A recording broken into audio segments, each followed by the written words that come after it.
My name is Joe Mogenberg. I'm the president, CEO, and founder of Argus International. So I grew up on a farm. I'm one of the classic examples of a kid riding his bicycle to the local grass strip and watching airplanes on a Saturday afternoon. I started out working for Cessna Aircraft right after I got out of school as a demo pilot. I got my license when I was 16. In 1977, when I left Cessna, they delivered almost 16,000 airplanes that year.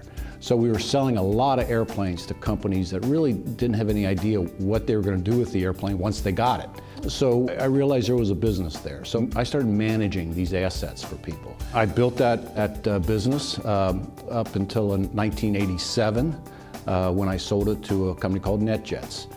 We renamed it to Executive Jet Management.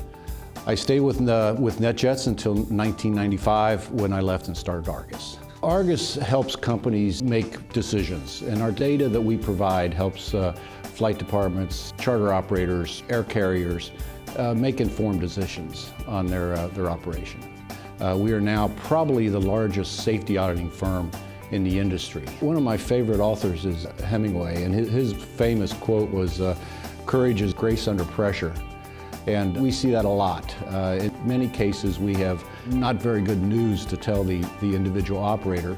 So grace under pressure is probably my definition of courage, because if someone does not do well during an audit, of course we hear about it. So what we've experienced over the last few years is that in order to really be a successful company in this industry, you really have to be able to handle a worldwide customer base.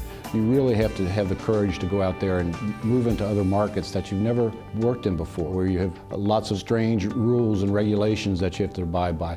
Of course, the language issue and all the other issues that go along with working internationally. I think there's probably people out in the audience that are wondering, what does it take to go ahead and have that courage and have that leadership to go ahead and just make that big jump and see if you can make it. You can always go back. If it doesn't work out, then you can always have the courage to go back to do what you were doing before. But this whole aviation business is built on courage, but it's absolutely critical that we keep that going.